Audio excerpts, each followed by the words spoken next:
Assalamualaikum warahmatullahi wabarakatuh. Saya Fitri Rahmi dengan nomor 623006002, mata kuliah statistik, kode sesi 30, ingin mempresentasikan bab 14 tentang pengujian hipotesis sampel kecil.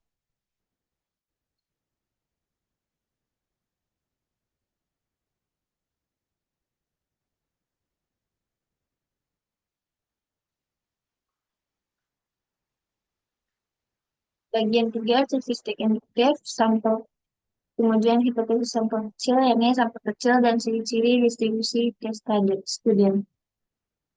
Eh, Definisi dari hipotesis sampel kecil tersebut ialah jumlah sampel yang kurang dari 30, nilai standar deviasi S,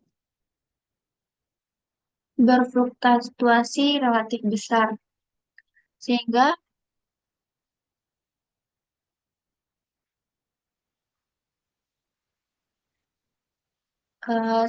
nilai uji Z sama dengan X bar dikurang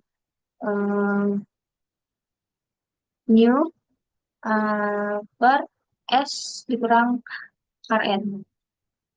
Eh, Nilai uji ini tersebut tidak bersifat normal, oleh karena itu untuk sebaran distribusi sampel, sampel kecil dikembangkan suatu distribusi khusus yang dikenal sebagai distribusi T atau T-student. Nilai-nilai distribusi T dinyatakan sebagai berikut, yakni T sama dengan X bar dikurang mu per S dibagi eh, per N, di mana T merupakan nilai distribusi T, mu merupakan nilai rata-rata populasi, X bar merupakan nilai rata-rata sampel, S merupakan standar deviasi sampel, dan N merupakan jumlah sampel.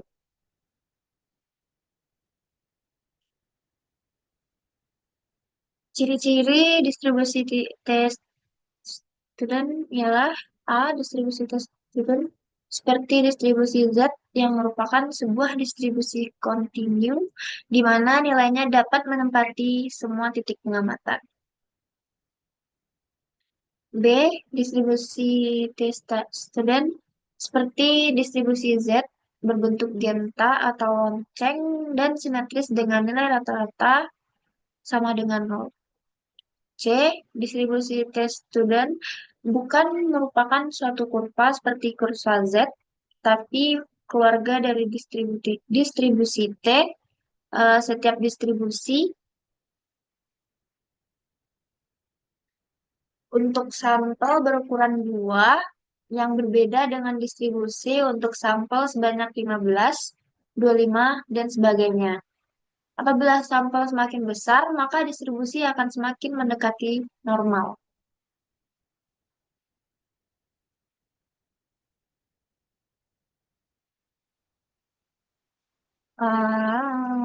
Berikut merupakan kurva dari distribusi sampel yang mendekati normal.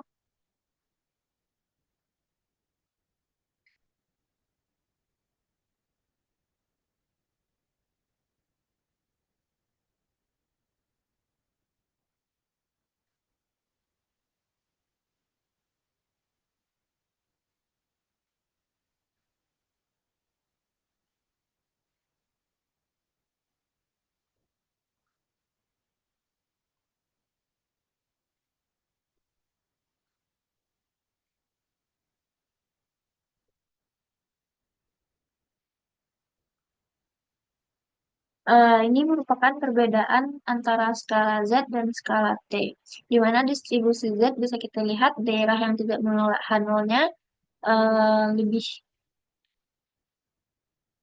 tinggi karena daerah penolakan H0 taraf nyata 5%.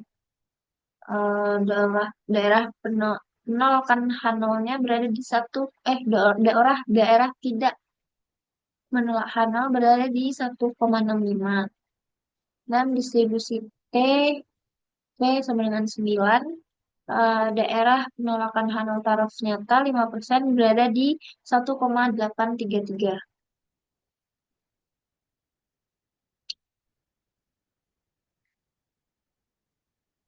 Bagian 3, eh, bagian 2 ininya pengujian rata-rata hitung populasi.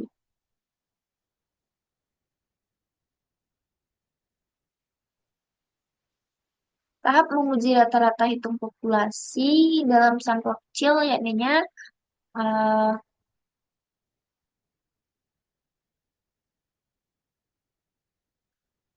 A. Merumuskan hipotesis nol dan hipotesis alternatif H0 dan H1. B. Menentukan taraf nyata apakah 1%, 5%, atau pada taraf lainnya, serta mengetahui titik kritis berdasarkan pada tabel tes student. C. Menentukan uji statistik dengan menggunakan rumus uji T. D. Menentukan daerah keputusan, yaitu daerah tidak menolak H0 dan daerah menolak H0. Dan E. Mengambil keputusan untuk menolak dan menerima dengan membandingkan nilai kritis taraf nyata dengan nilai uji T.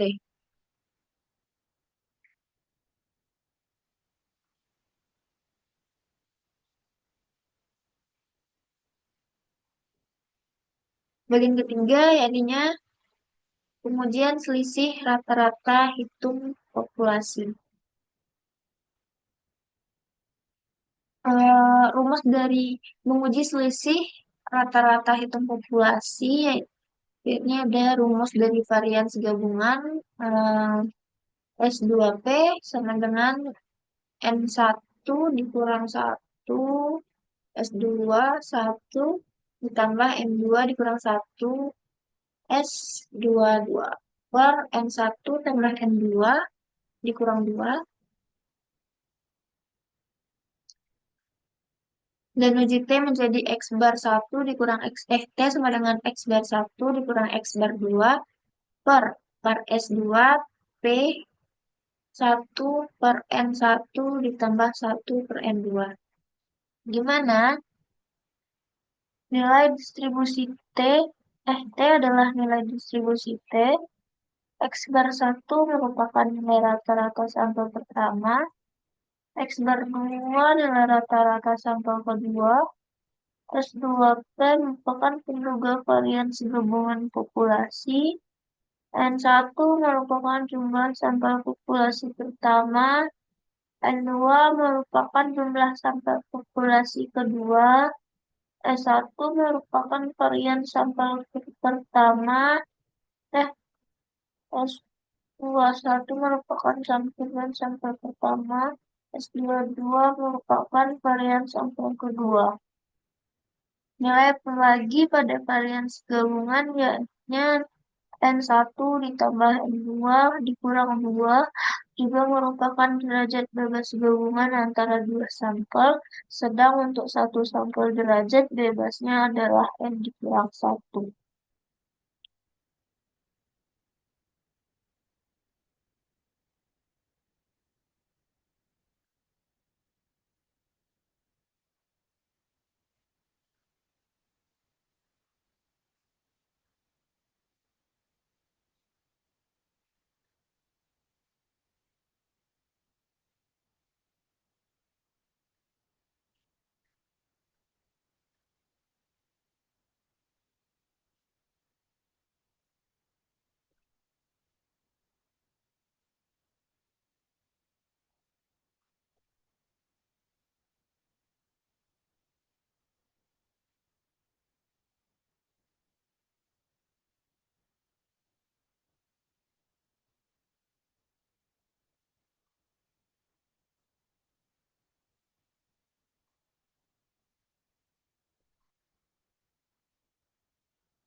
Ini pengujian data berpasangan.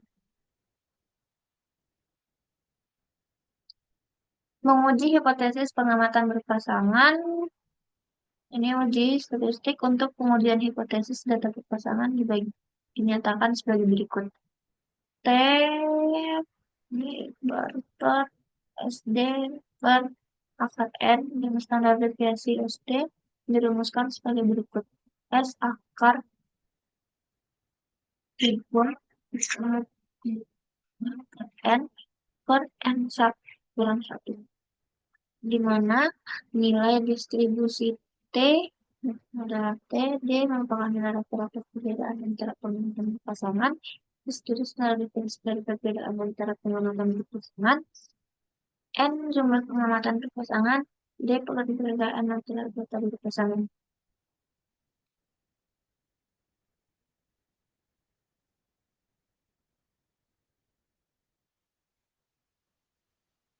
Terakhir ininya analisis varian.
Sesama kecil merupakan prosedur statistik yang digunakan untuk menguji klaim tentang suatu populasi ketika ukuran sampel yang tersedia relatif kecil.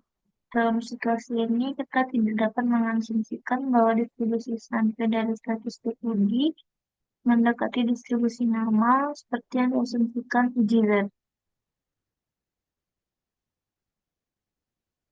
Mengapa uji T digunakan itu karena sampel kecil, eh, distribusi sampel statistik uji tidak lagi mengikuti distribusi normal secara sempurna.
Untuk mengatasi masalah di atas, kita menggunakan distribusi test student.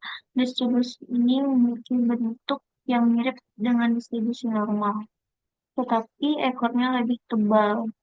Bentuk yang lebih tebal ini mencerminkan ketidakpastian yang lebih besar dalam estimasi parameter populasi ketika ukuran sampel kecil.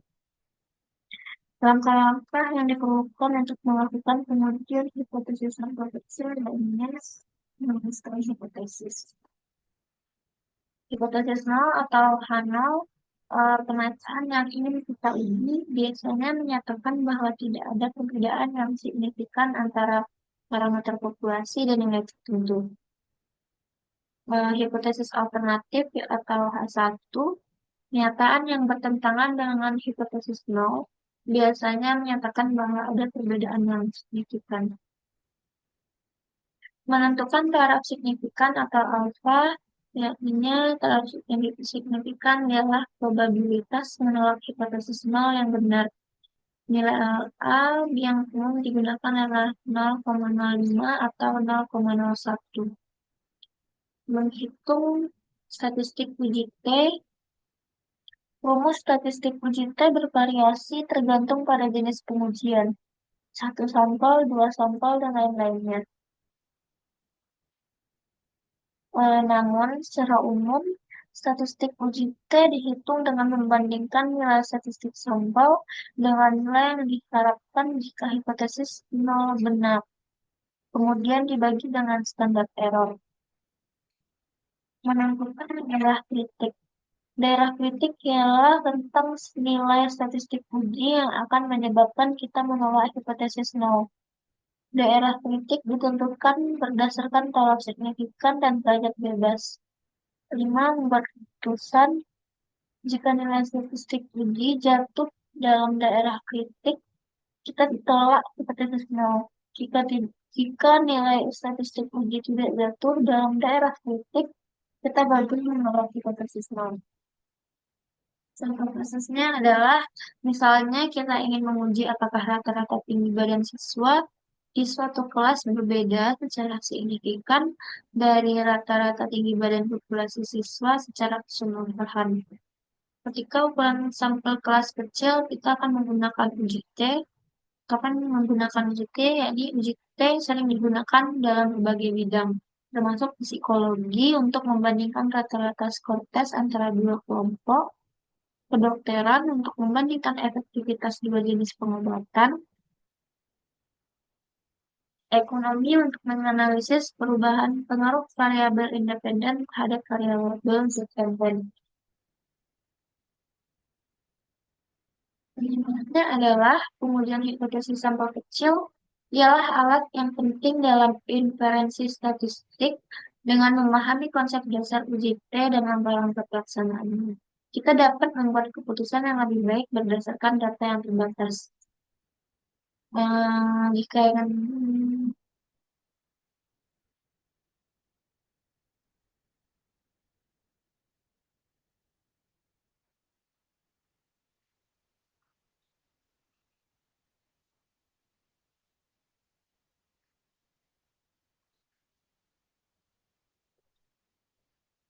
ciri distribusi F. Distribusi F lebih mirip dengan distribusi T, artinya mempunyai keluarga distribusi F. Pada gambar di atas terlihat bahwa distribusi dengan derajat bebas 95 dan penduduk 5 ditulis DF 5,5 mempunyai distribusi F yang berbeda dengan distribusi DF 20,7 dan DF 29,8.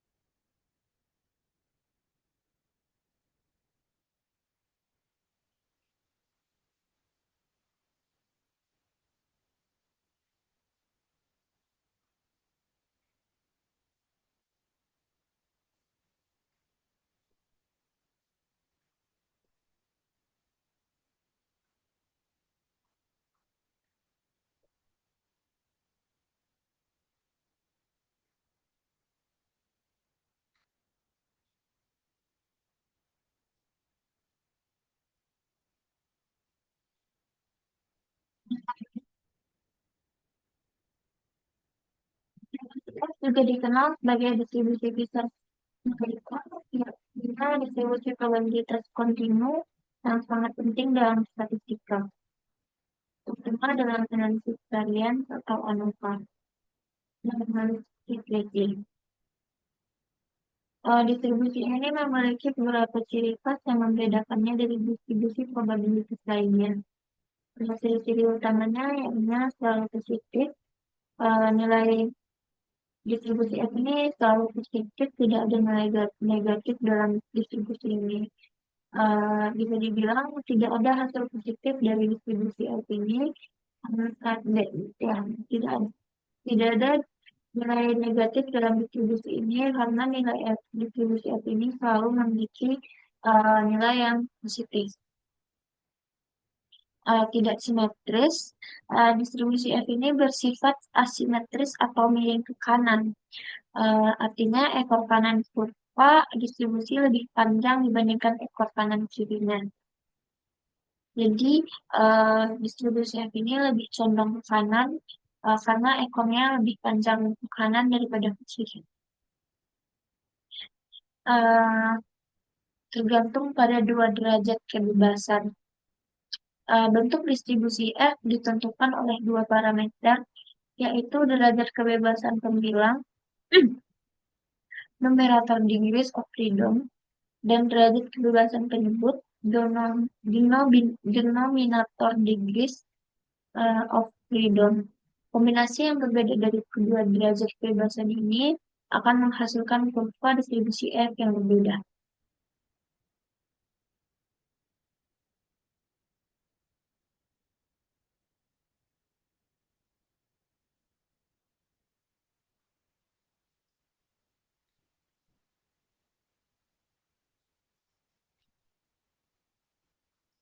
Uh,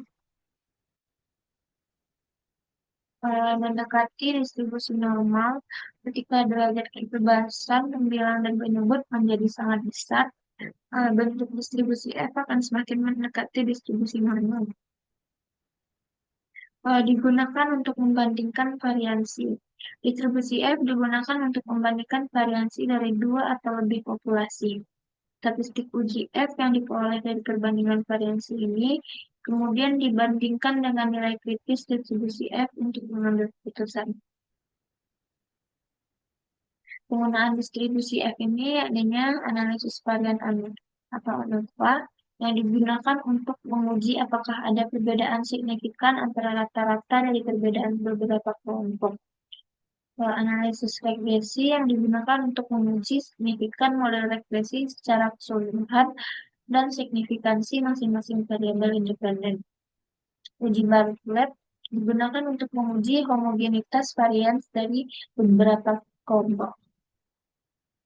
Mengapa distribusi F itu penting? Karena dalam statistik, karena memungkinkan kita untuk membandingkan variabilitas antara kelompok-kelompok data dengan membandingkan variansi. Kita dapat menarik kesimpulan tentang perbedaan rata-rata atau pengaruh variabel independen terhadap variabel dependen. Kesimpulannya adalah distribusi F merupakan alat statistik yang kuat untuk memiliki ciri khas berupa nilai positif untuk asimetris dan ketergantungan pada dua derajat kebebasan. Distribusi ini banyak digunakan dalam berbagai analisis statistik untuk menguji hipotesis tentang perbedaan variansi.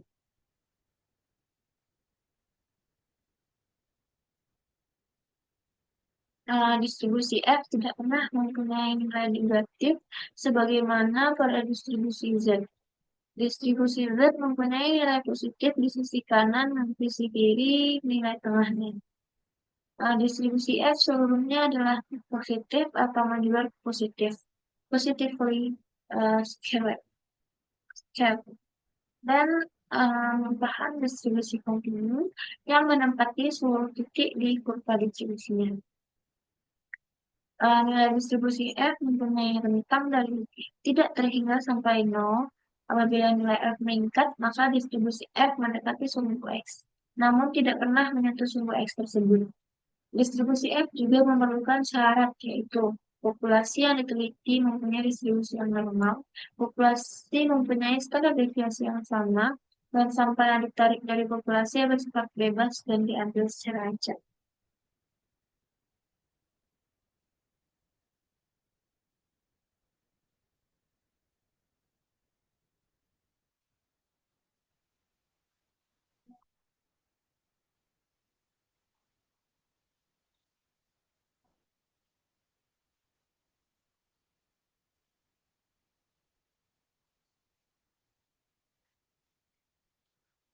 Cara menghitung statistik uji F digunakan untuk membandingkan varian dari dua atau lebih kelompok data.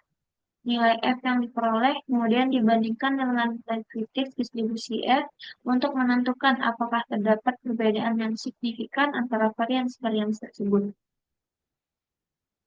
Langkah-langkah menghitung statistik uji F yaitu hitung varian setiap kelompok.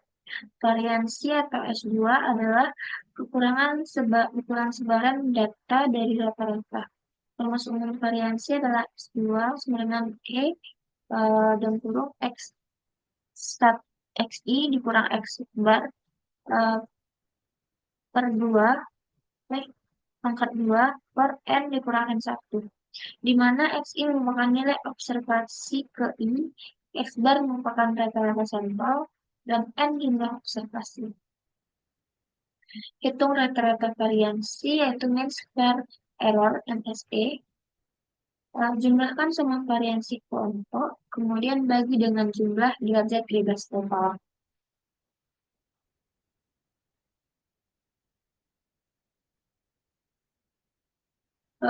Yang ketiga, hitung variansi antar kelompok between groups variance. Hitung jumlah kuadrat total atau STT, jumlah kuadrat antar kelompok SSB, dan jumlah kuadrat dalam kelompok SSW. Variansi antar kelompok MSB sama dengan SSB per derajat bebas antar kelompok. Hitung statistik uji F, F sama dengan MSB per MSE. Contoh perhitungannya ialah misalkan kita ingin membandingkan variasi tinggi badan siswa dari tiga kelas yang berbeda. Di kelas A, rata-rata tingginya 190 dan variansinya ada 25. Di kelas B ada rata-rata tingginya 170 dari 36. Rata-rata yang kelas C rata-rata tingginya 155, variansinya yang 16. Langkah-langkahnya hitung MSE, asumsikan jumlah observasi di setiap kelas sama misal 30, derajat bebas total sama dengan 30 dikurang 1. Nah, 3 dikurang 3 sama dengan 87. MSE sama dengan 25 ditambah 36 ditambah 16. Ini dari variasi kelas tersebut dibagi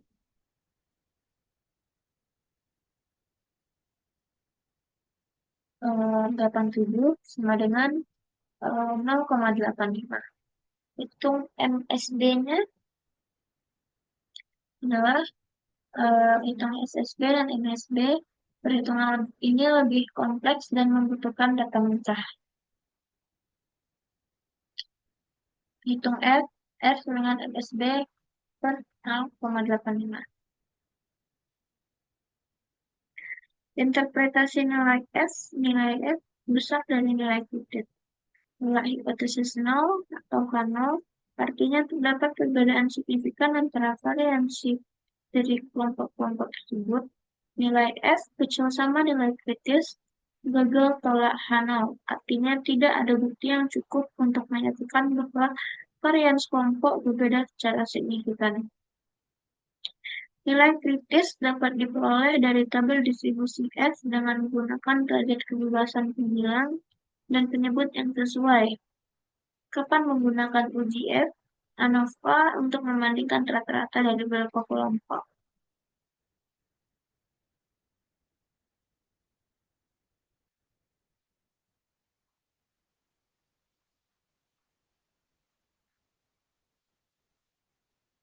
Regression nilai untuk menguji signifikan model regresi secara keseluruhan.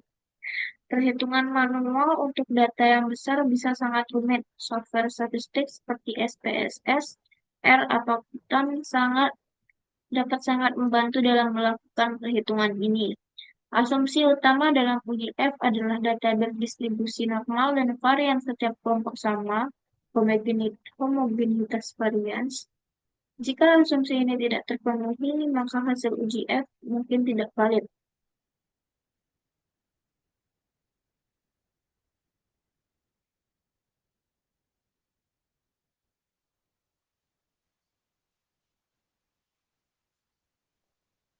Bagaimana cara menghitung SSB dan FSB?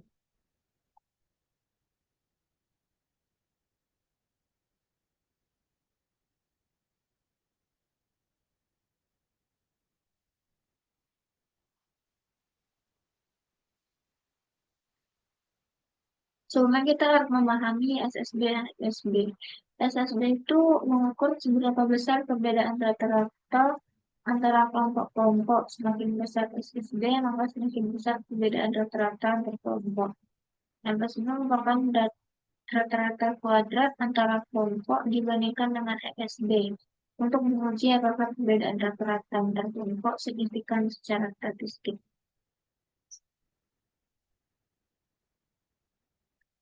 Langkah-langkahnya yaitu hitung rata-rata tiap kelompok. Hitung rata-rata untuk setiap kelompok data, hitung rata-rata keseluruhan tanpa memperhatikan kelompok, hitung ESB, itu rumus ESB merupakan EN I X bar dikurang X bar I dikurang X bar pangkat 2. X bar 1 bukan rata-rata kelompok jadi X bar bukan rata-rata keseluruhan. Cara menghitungnya adalah untuk setiap kelompok, itu selisih antara rata-rata kelompok dan rata-rata keseluruhan lalu kuadratkan. Kalikan hasil kuadrat dengan jumlah total dengan sembilan kelompok. Jumlahkan hasil perkalian untuk semua kelompok. Hitung derajat bebas antar kelompok. Derajat bebas antar kelompok K kurang 1, di mana K adalah jumlah penduduk jumlah kelompok.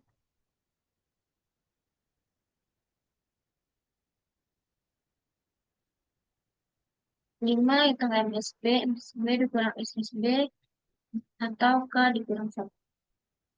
Contoh perhitungannya adalah, misalkan kita memiliki 3 kelompok data dengan rata-rata dan jumlah data sebagai berikut.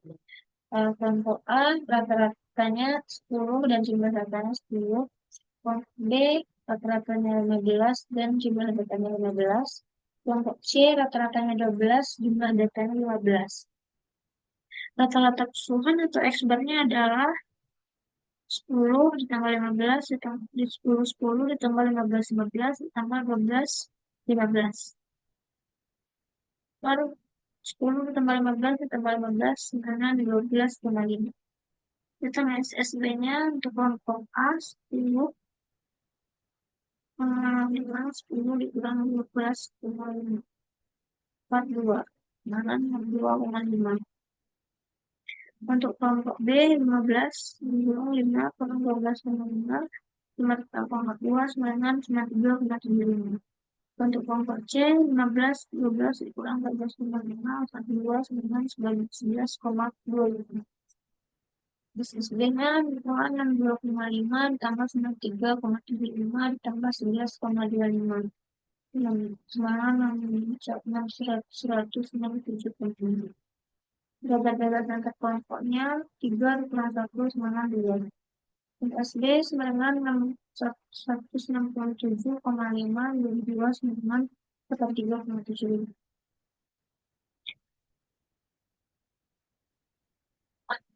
Kenapa kita perlu menghitung SSB dan MSB?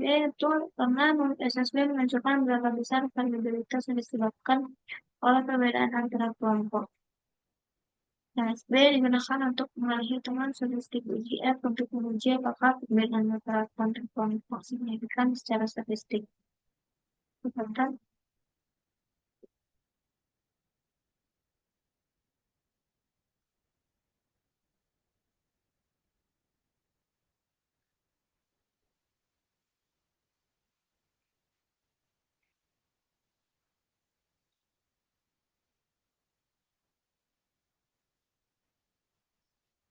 Baik, hmm, mungkin hanya itu saja yang saya dapat sampaikan pada malam hari ini.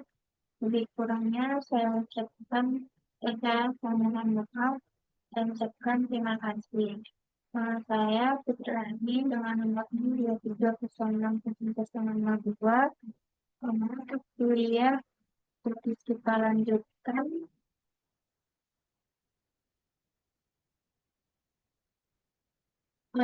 dengan nomor sesi tahun 2024 10 6.30.